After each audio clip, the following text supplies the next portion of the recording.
5-нче күнү келе калып, уборка меня ждет деп бүт бардыгын өзү жасайт эле. Жаш бала. Көйдөн бөлүп ушинтип кырсыктап калдым. 2-3 сөз айткандан кийин эле сразу сайды. То есть мен уже реакция кылып жетишпей калдым да көпчү. Мага Нурдин Кипиракунов деген киши керек эле. Чуркап келип туруп, бир колум мойнума ыргыттып кармап турган кезде тиги балдар качып кетти. Бияқта угрожает бычак менен союмду деп. Мени качырыңызчы деди. Азыр Жок, мен истеки боюнча жооп бере алам кечип койгон. эмне үчүн? Эки өспүрүмдүн өлүмү, чырылдаган ата-энелердин көз жашы. Ошолордун астында да акыркы менен сүйлөшүп. Мен азыр 3 өспүрүмдүн тагдыры талкаланган жерде, Бишкектеги ботаникалык бакчада турам. Бул жерде 2023 жылдын июнь айында Атай аттуу бала жүрөккө бычак жеп каза болгон. Анын досу Эрнур Атайдын жаназасынан 3 күн өтпөй жанын кыйган. Ал эми Атайга бычак сайган өспүрүм учурда темир тор артында сот өкүмүн күтүүдө. Каза болгон балдардын ата-энелери 6 айдан бери акыйкаттыкка жетпей, тергөө иши таза жүрбөй. Соттук медициналык экспертизалардын жыйынтыгы бурмаланып жатканын айтууда.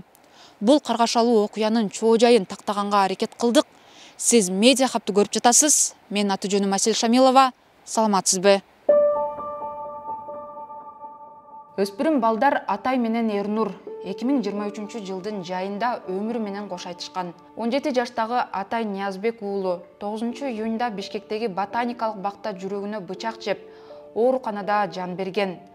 Ал эми 16 жаштагы Эрнур Эркинбек уулу досу Атайдын жаназасынан 3 күн өтпөй болгон окуяга өзүн күнөөлөп, үйүндө асынып алган. Атай боорукер, эмгекчил, жоопкерчиликтүү, бирөөгө катуу айтпаган элпек улан эле деп эскеришет жакындары. Быйыл Чыңгыз Айтматов атындагы Бишкек лицейин аяктамак. Ал окууда да ийгиликтерди жараткан. Спорт менен машыгып, лыжа тээп, өзгөчө футболду сүйчү.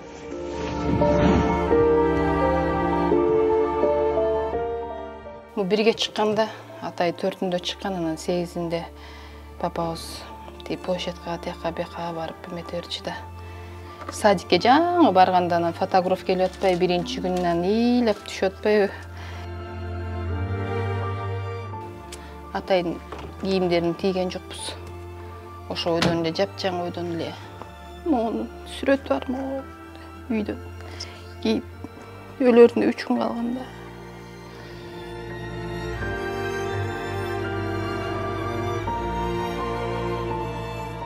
Өзүнүн телефондо сүйүктүү апакем деп мени сохранить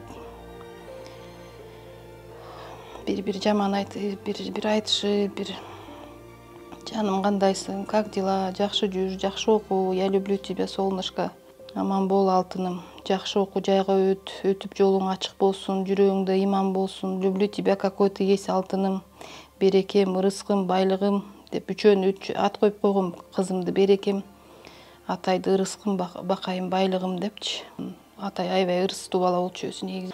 Алтын балам Атайым, туулган күнүң кут болсун, жашооң ыйман береке болсун, келечегиң кең болсун. Өмүрүң булактай таза болсун, ыйманың жүрөгүңдө болсун.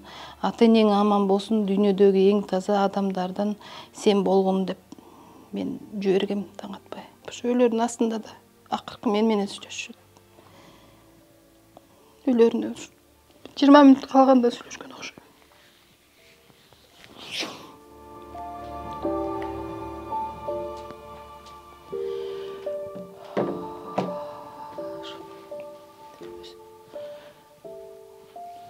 Чырактай уулдарынан ажыраган ата-энелердин күйүтү ичине батпай турган чагы Атайдын атасы Ниязбек Ажыгулов күнүгө уулу жаткан жайга келет.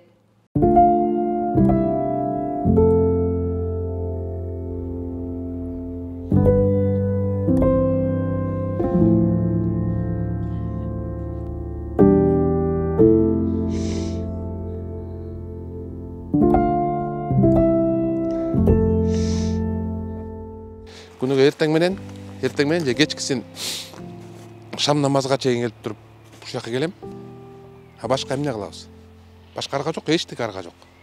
Бул баланыкын Кудай бербесин, бирок деген баланыкы жаман экен. Бүт эле талкалап кетпеди үчүбүздүн барынчы. Бияка келгенде эмне? Бияка келгенде постоянно тияк мыягын тазалайт, этине мусорларды алабыз. Карларын алабыз.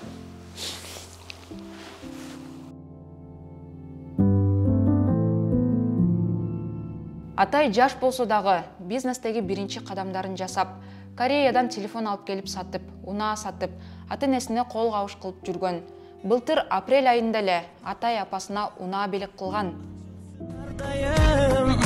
Жаштык өмүр гүлүң бактың сүйүң.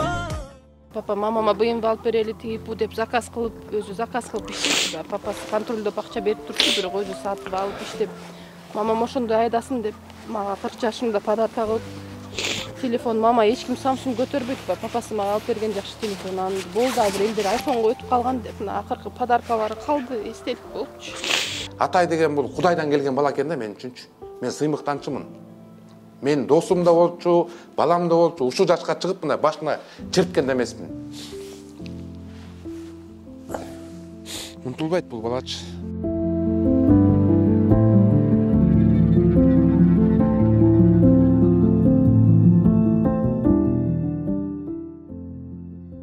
Ал эми Эрнур Эркинбек уулу бир үйдүн жалгыз уулу эле. Апасы Нуржамал Сарыкованын айтымында уулу кыялы ачык, жароокер, дайыма жардамга келген, боорукер адам болгон. Анын билим алып, тил үйрөнсөм деген улук максаттары бар эле. Жалгыз баласынан айрылган эненин көз жашы дале токтой элек. Айласыздан айтып атам, менчи баламды ушундай кылып, неме кылбай, жестокийраак кылып, кичине мындай башка нерсе менен тарбиялап койсок болбок экен, өлбөй калат эле депчи. Чын эле апак кардай болуп жогойгонда. Точно ушундай кылат эле, келип бүт жумуштун баарын өзү жасап калган. Папасы даже сүйүнүп калат эле, алыс жолдорго чыксам, көлгө барып келсем, көзүм чарчап калат, балам уже чоңоюп бардык жумушту алып калдык олман деп. 5-нчи күнү келе калып, уборка меня ждет деп, бүт бардыгын өзү жасайт эле. Менин колуман деле, Эркиндин колунан деле алып калды эле бардыгын. Бир туугандарга ушунчалык тууганчыл адамгерчиликтүү. Эрнур Эркинбек уулу атайдын өлүмүнө өзүн күнөөлөп, досунун жаназасынан 3 күндөн кийин жанын кыйган. Ал өлөр алдында интернеттеги аккаунттарынын бирине сторис жүктөгөн. Анда ал атайдын артынан барарын жазган.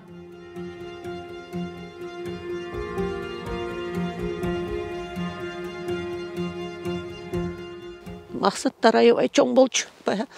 Эрнур өткөндөн кийин 2-3 айдан кийин тетрадьын таап алдык. Тетрадьын аябай жазчу экен да. Аябай жазчу экен. Эмнелерди эметет. Азыр мени ата-энеме орусча жазыптыр да бардыгынча. Они все делают для нас. Для меня все делают. И я вот в будущем оправдаю все их доверие депчи, надежды. Я им мир покажу деп. Я сделаю так, чтобы они мною гордились деп, аябай эмелерди жазган экен. Я буду сыном отца деп. Анан каникулдарда айылга жөнөтчүбүз да. Ошолорду жазыптыр. Кимге кандай алып жардам бергендерин, аяк бияктарын жазып, анан ошо аягында ошентиптир. Папасынын ошону окуп алып, давлениясы көтөрүлүп кала жаздады. Дагы тетрадьдарын чуклаганда корком, дагы ушундай нерселер чыкса да чыдай албай калам деп. Голосовойлорду албайм.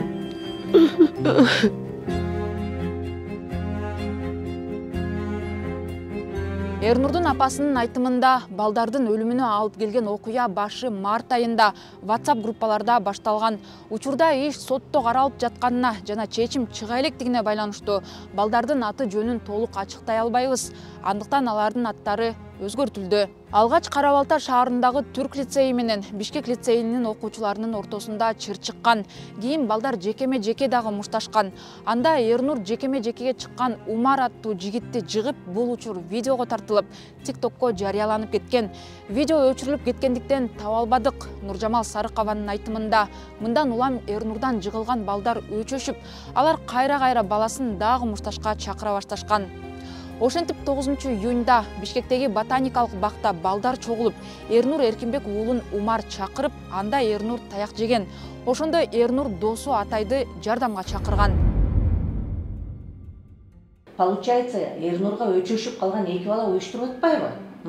Бычак сайган бала жок аякта. Бычак сайган бала жок. Ал такыр лицейде да окубайт. Ал бүт шаардагы бычак көтөрүп жүргөн шпаналарды ошол жака чакырып атпайбы? Уюштуруп атпай ошол жерге келип алып туруп 15 чакты балам чакырып алып туруп, анан кийин менин балам коркутуп чакырып атышат. Выходи. Менин балам өлөр алдында айтып кетти ушул нерсенин бардыгын. Ошол мүрзөдө Атайды көмүп атканда, топурак салып атканда менин балам айтыптыр. Атай, ты мне спас жизнь. Как мне жить дальше? Я пойду за тобой, я тебя там буду защищать, деп айтыптыр. Өлөр алдында айтты. Мама, я думал, там двое их только. Мы просто поговорим, жана мен жигип койгон балдар менен просто поговорим мирным путем еще раз. Что от них, от меня нужно, деп еще. Если там их много было, они вот так вот группами стояли. Я потом побоялся деди.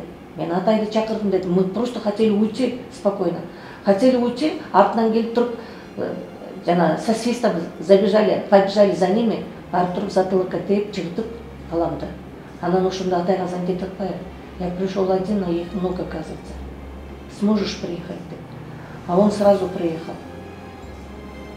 Эми сразу болсо через 20 минут приехал. Ага чейин менин баламды кадимкидей мушташып эметип, анан Атай келген учурда айтып атпайбы, биз уже мирным путем, давайте мир, давайте решили вопрос, больше друг друга не трогать деп сүйлөшүп ошентип эметип атса, дагы бирөөсү келип туруп анан кийин, где наш реванш дептир. Эми сами подумайте. Ушу сөздөрдүн бардыгы алар реванш алабыз деп уюштуруп келинген нерсе да.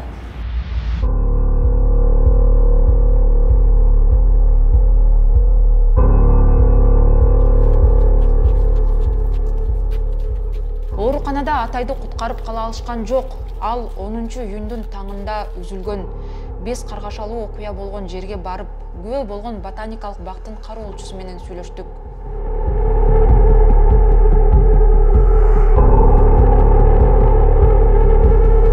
Мен келип могу жерге топтоштурганда айттым, давай кеткиле дедим. Эмне жүрөсүңөр баксам.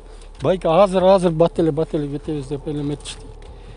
Анан эле мен жакка бардым. Милиция чакыралы депчи. Десем эле мейлиңиз деди. Чакырсаңыз чакырыңыз депчи. Анан айтып атам, чакыралы эле мүнтүгүп кетчи эле. Бирөө бакырган бойдон барып эле тетек барып биздин эмеге барып жабышып жыгылды да. Бизди ит кууп барат деп. Анан жыгылып эсип туруп калды делдирепчи.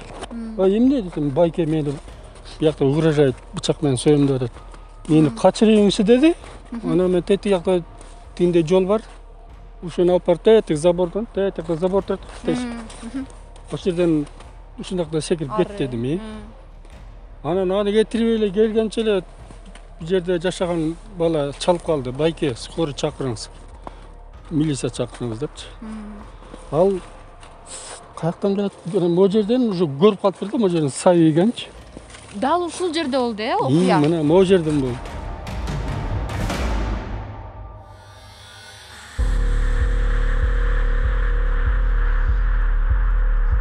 Ботаникалык бакта адам аз болчу. Ал жактын адам буту көп баспаган, ээн талай экенин көрдүк. Анткени менен ар кимден сураштырып отуруп, ошол күнкү окуяга күбө болгон дагы бир кишини жолуктурдук. Биз жолуктурган жигит мотоцикл менен өтүп бара жатып, кокустан топ балдарды көрүп калыптыр. Ал эки тарапты тең, тарагыла деп милиция чакырарын айткан. Буга чейин болгон окуяны эч жакка айтпаптыр. Ал бизге 9-июнда көргөн билгенин айтып берүүгө макул болуп, өзүнүн коопсуздугу үчүн жүзүн жашырууну суранды. Ошол кезде как раз вроде мотоцикл менен жүргөм. Келип өтүп баратсам эле балдар түйүлүп калыптыр. Анан дальше өтө бергем, бирок уже үйгө барсам үй жакка аябай катуу кылат экен да, кыйкырышып сөгүнүп анан. Кайра келип балдар эмне болду десем, жок, это не твое дело, брат, кете бер дейт. Жок, кетпейм, канчанчылыксыңар десем, 2006-2007-лербиз дейт. Аябай көп болчу балдар. Балдар үйүлүп ушунчалык көп болчу, прям талпанын арасынан күч менен эле өткөм да. Ошону өткөндөн кийин түшүнгөнүмө жараша ошол күнү Атай жак тараптан оңго жетпеген эле бала келген окшойт да, видимо. Тигил бала жак көп келген экен, анан ушу. Мен анчалык болуп кетерин ойлоп турдум. Кирип баратканда эле уже мен талпадан келип экөөнү көргөндө 2-3 сөз айткандан кийин эле сразу сайды. То есть мен уже реакция кылып жетишпей калдым да көпчү. Бирок сайган моментти көрдүм. Сайган, төш жагына сайган, ушунда конкретно моерне жеген. Жегенден кийин эле момент талпа разошлась там. Тарады, качты. Тарады, где-то бир мүнөткө да жеткен жок. Прям 60ка жакын бала заматта жок болуп кетти да. Могул жер жыш болчу. Мына ошондо бакка чейин эсептегиле, моерден баштап бакка чейин моерде конкретно балдар талпа болуп турган да. охранага чалгандан биринчи мен скоройго чалдым. Ушундай болуп атат.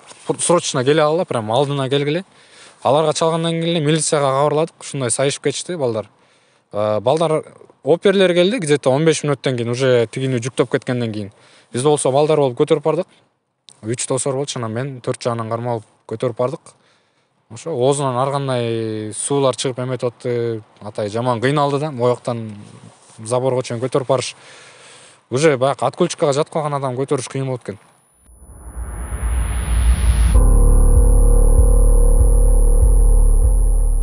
Биз бул окуя боюнча Атайдын шеригинен дагы анонимдүү интервью алдык. Бычакты көрүп калып, Атайды арка тартайын дедим да. Артка колунан арка тартайын деп. Арттан басып бараткам. Анан бир 2-3 метр, 2-3 шагтай калганда сен кыйынсыңбы деп тиги бала айтты. Атай мен кыйынмын, эмне кыласың десе, алып туруп сайып салып берейинчи. Мен чуркап келип туруп, бир колумду мойнума ыргытып кармап турган кезде тиги балдар качып кетти.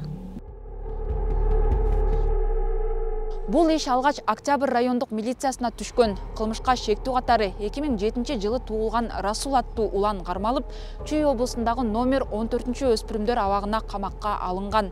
Шектүү соттук медициналык экспертизадан өткөрүлүп, окуя болгон учурда ал аффект абалында болгон деген чечим чыккан.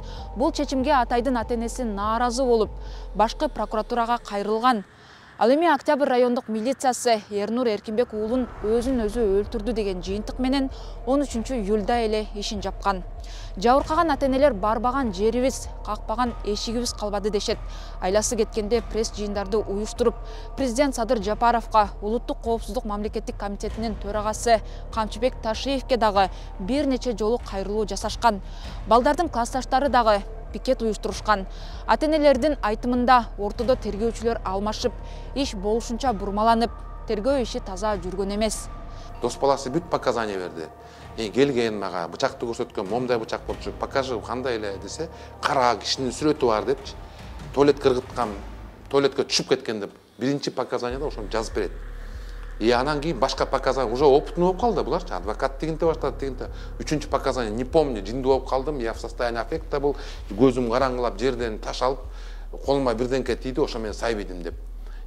Следователь УВДга өткөндөн кийин анан баягы показанияны карап, берки баланы чыккырса, ал айтып берди, ооба бычакты туалетке түшүргөн. Мен өзүм төлөп берип, следовательдер барып, бүт камерага снимать этип, ошол жерден бычакты алып чыктык. Описание боюнча все совпадает. Кылмыштын биринчи куралы болгон бычакты милиция эбак эле издеп табышы керек эле. Бирок Атайдын атасынын айтымында 3 айдан кийин гана таап алынган. Биз учурда Бишкек шаардык ички иштер башкы башкармалыгынын басма сөз кызматына маалымат суроо үчүн чалып жатабыз. Мен буга чейин аларга тынбай WhatsApp'тан дагы кайрылып, 6 айдан бери тергөө иштери кандай жүрдү, кандай жыйынтыктар болду, маалымат берип коюңуздар деп өтүнгөн болчумун. Бирок тергөө иши ачыктагандан баш тартышкан. Азыр дагы өзүңүздөр көргөндөй кайра чалып жаткан учурубуз, чалууларыбызга жооп беришпей эле. Биз бул ишти караган тергөөчү Шаршен Суранчиевдин өзүнө дагы чалдык. Азыр Жок, мен иштеки боюнча жооп бере алам, кечик болом. Эмне үчүн? Тергөө иши азыр кайсы стадияда айтсаңыз? Өзүңүздөр көргөндөй, бул окуя боюнча тергөө ишин жүргүзүп жаткан тергөөчү суроолорго жооп берүүдөн баш тартты. Себебин сураганыбызда ал эмне себептен жооп бере албасындагы айтып түшүндүргөн жок. Биз андан өтө маанилүү бир маселени сурамакпыз. Өзүңүздөр уккандай, кылмыш болгон жерде ондогон адам чогулган. Күбөлөрдүн айтымында бычак сайды деп кылмышка шектелип жаткан жаранды башка бир Эрнурга өчөшүп жүргөн балдар чакырышкан. Анан кандайча кылмыштан соң жалгыз гана бир адам шектүү болуп калат. Натыйжада ал дагы аффект абалында болгом деп жазасын жеңилдетип кеткени жаткандай. Эмне үчүн тергөөчү кылмышты оорлоткон айкын факторлорду эсепке албай жатат? Эмне үчүн башка балдар шектүү катары өткөн эмес? Биз мына ушуларды сурамакпыз. Тергөөчү жооп бербей жаткан чакта жабырлануучу Атайдын атасы Ниязбек Ажыгулов кылмыш болгон жердеги балдардын биринин атасы милицияда иштегени буга себеп деп эсептейт. Следовательдечи, мисалы, районный следователь, анындагычы, ал деле ачайын деди. Ачайын десе верхушкадан команда келди биякачы. Келди, четкий команда келди. Анан ал болсо акырын мындай эптеп жазып туруп, кокуй будан кутулайынчы деп туруп тээп койду. Башында жакшы эле башталып. Башында жакшы башталган, тияктан келген уже, атасы подполковник. Бүт жери давка, где-то или министрдин одногруппниги же досу же кандай мен түшүнбөй койдум, же бирөөнүн куда сөөгү недоступный болуп атат да, бул болчу. Аябай акча берилип атабы. Жогору тараптан команда келген келбегенин ырастай алган жокпуз. Бирок кылмыш болгон жердеги балдардын биринин атасы милицияда жетекчилик кызматта иштээрин биле алдык. Мага Нурдин Кипиракунов деген киши керек эле. Биякта жок эле алар. Каякта? Элдыга кеткен. Эмне себептен? Айткан эмес, эмне себептен кеткен. Ал бул жактын кандай, жетекчисиби же башчысыбы кандай? Башчысы. Кызматын толук атасаңыз сураныч. Биттен келсеңиз сага толук маалымат беребиз. Биз азыр бул иште күбө катары суралып жаткан балдардын биринин атасы Кипиракунов Нурдин аттуу кишинин Ички иштер министрлигинин баңгизатка каршы күрөшүү кызматынын кинология борборунда жетекчилик кызматта отурарын тактадык. Атайдын ата-энесинин айтымында бул киши тергөө ишине таасирин тийгизип кийлигишип жатат. Ошондой эле алар бул киши кызыкчылыктар кагылышы болбосун деген максатта убактылуу ээлеген кызматынан четтетилгенин дагы айтышууда. Бирок өзүңүздөр көргөндөй бул жердеги кызматкерлер ал кадимкидей эле иштеп жатканын, сиз ага эртең келсеңиз жумуш ордунда болот деп айтышты. Биз азыр Кипиракуновдун өзүн иш ордунан таба албаганыбызга байланыштуу телефон чалып көрсөк. Абоненттин телефону өчүрүлгөн же жеткиликтүү эмес. Сураныч СМС жөнөтүп же бир аздан кийин чалыңыз. Өзүңүздөр көргөндөй биз Кипиракунов Нурдинге чалып, анын бул боюнча пикирин сурап, микрофон суналы дегенбиз. Бирок анын телефону өчүк болуп чыкты. Дагы да болсо биз анын бул боюнча пикирин укканга даярбыз. Сиз медиа хабты көрүп жатасыз. Менин аты жөнүм Асель Шамилова. Биз менен калыңыз. Балдардын ата-энелери кылмышка шектүү жаранды аффект абалында деп корутунду чыгарып берген эксперттерге дагы нааразы. Эчтекеден коркпогон үчүн артында бир смелый бирөө турат. Четкий бирөө турат. Ошондой үчүн булар деген ош коркпой туруп ошондой экспертиза чыгарып беришкен да, состояние аффекта деп. Себеби эгерде мындай эртеңки күндү эмне болот дегенден корккон киши кокустан келип текшерип, бизди текшерип калышса, состояние аффекта болбой калса эмне болот деп коркот да. Булар бирөөгө аябай ишенип атышат да. Организаторду таба турган болсок, бул жерде группа кетеби? Группа кете турган болсо, срок бардыгына берилет, бирлик иши берилбейт. Группадан качып атышат. Группадан качып атышат. Бул негизги максат. Биринчиден, экинчиден группанын организатору ошол өлтүргөн бала кандай срок алса, убийца кандай срок ала турган болсо, организатор такой же срок получит. Ошондон качып атышат. Кыргызстандын кылмыш жаза кодексинин адам өлтүрүү беренесинде эгерде кылмыш адамдардын тобу тарабынан жасалса 15 жылга чейин же өмүр бою эркиндигинен ажыратуу каралган. Эмне үчүн башка балдардагы шектүү катары суракка алынган эмес? Кылмыштын биринчи куралы бычак. Эмне үчүн 3 айдан кийин гана тергөөчүлөрдүн эсине келген? Аффект абалында дегенди кандай түшүнсөк болот? Бул боюнча адвокат, мурдагы тергөөчү Замир Узенов буларды айтты. Бул жерде тергөөнүн салакылыгы бул деген баягы неме да, налицо дегендейчи. Бул деген тергөөчү биринчи кезекте жана башында айттым го, эгерде жаракат эмне менен бычак эксперттер, судмед эксперттер сразу эле вскрытие кылгандабы же ага чейин тирүү кезинде баягы рананын өзүн карап туруп эле характерный жана жаракаттарын көргөндөн кийин алар сразу эле айтат, бул жерде колото резаная рана дейт, же болбосо жөн эле баягы эмне менен сайылган тупым предметом или острым деп булар сразу эле эксперттер берип коет, бул бычак менен сайылган депчи. Ошондо эле тергөөчү биринчи кезекте бардыгын таштап коюп, ошол жанагы бычакты издеш керек болчу да. Жабырлануучунун ата-энеси өзүнүн жеке каражатын кетирип, эмне үчүн алар 3 айдан кийин барып кетиги жана дааратканадан барып алып чыгыш керек анычы. Аны деген сразу эле тергөөчү өзү кылыш керек болчу да. Ал жерде организаторлор такыр башка балдар болгону үчүн ошо алар дагы мындай күбө катары эмес, шектүү катары суралышы керек беле? Жоопкерчилик ошо любой случай кандай болгон күндө дагы ошо сайыпчалган адамдын күнөөсү бар. Экинчи маселе, ал жанагы беркилерди ошону уюштуруп, ошого түрткү болгон дегендечи. Ошол ситуацияда ошондой кылып туруп жагдай алып барып, жана ызычуу кылып, анан буларды уруштуртуп, экөө бири-бирин аябай неме кылып туруп, ошо бычак сая тургандай деңгээлге состояние алып келип туруп, Анан бычакты кармата койсо, эми болды, бол бүтүп калды, эми сайып ташта дегенде кылып туруп берип койсо, анан кийин тиги сайып таштаса, ошондо беркилердин немеси участиясы эметип калат да, анда алар кандай караш керек болуп калат. Негизи аффект алалында дегенге ишенсе болобу? Сиздин жеке пикириңизде эле. Мисалы биздин практикада деле жүрөбүз да, бул мында ошол акыбалдачы, аффект состояниядачы, ошондо болгондо адам полностью ошол моментте, ошол секундта полностью өзүнө отчет бербей калат да, бербей калыш керек. Вообще өзү эмне кылып атканын билбей калыш керек да. Чтобы адамды жинди кылып коюш үчүн мунун жанагы бир туугандардын арасында ошондой жин оорус менен ооругандар болгонбу, болгон эмеспи, ата энеси кандай, бала өзү окуп атканда кандай ошондой бир оорулар байкалганбы, байкалган эмеспи, эже мугалимдерди сураш керек. Жакын мында тааныштарын ошолордун баарын сурап, андан тышкары еще аффект болуш үчүн бул жанагы экспертизага барганда бул айтыш керек. Бул эмнеге ошол баягы ошо бул адамдычы, мисалы адамды өзүнөн чыгарып жибериш үчүн эмне деген сөздү айткан. Ачуун тез келтире турган бир момент болуш керек. Анан ал моменттен кийин дагы бул өзүн жоготуп коюш керек. Эмне кылып атканын билбей калыш керек. Ошондой учурда, калган учурда андай болбойт ал жөнүндө. Бүгүнкү күндө балдар арасындагы топ мушташ рекетчилик Кыргызстандагы орчундуу көйгөйлөрдүн бири. Мындай учурлар буга чейин дагы катталып келген.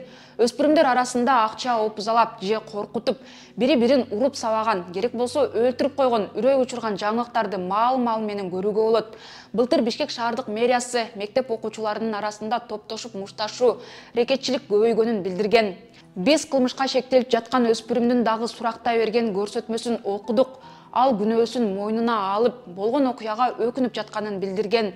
Анын айтымында ал Атай Ниязбек уулу менен тааныш дагы болгон эмес. Биз айыпталуучунун апасына байланыштык. Балам өзү 5 мал намаз окуйт, бияка намазканага барат, жаңы эле эмеден келген, дааваттан келген. Өзү жакшы эле болот, 9 класста окуучу, 9 школда окуучу, жакшынакай эле, мындай спокойный эле, кишиге жамандыгы жок эле, ушундай болчу да, мындай эчтекеге мындай ак көңүл, ушундай ак көңүл ичинде чыкырса эле бара калып атат. Анан баламдын жанына барганда деле сүйлөшө албайбыз, ыйлайбыз.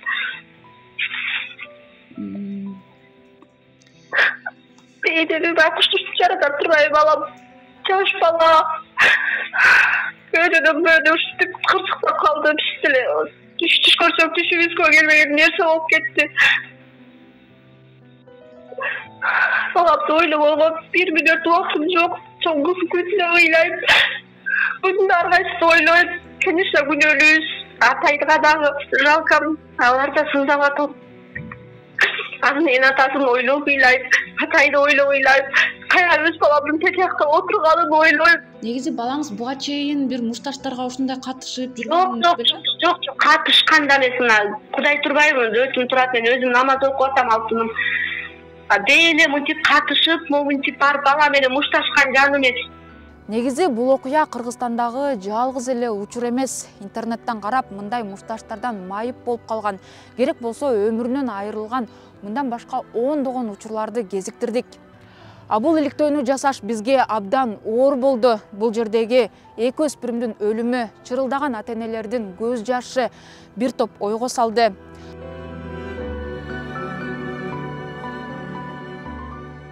Мындай окуяларды кантип алдын алса болот? Эми күнөөлүүлөр тиешелүү жазасын алабы? Тергөөдөгү шалаакылыкка кандай чара көрүлөт? Алдыда байкап турабыз. Берүүнү мен Асель Шамилова алып бардым. Аман туруңуз.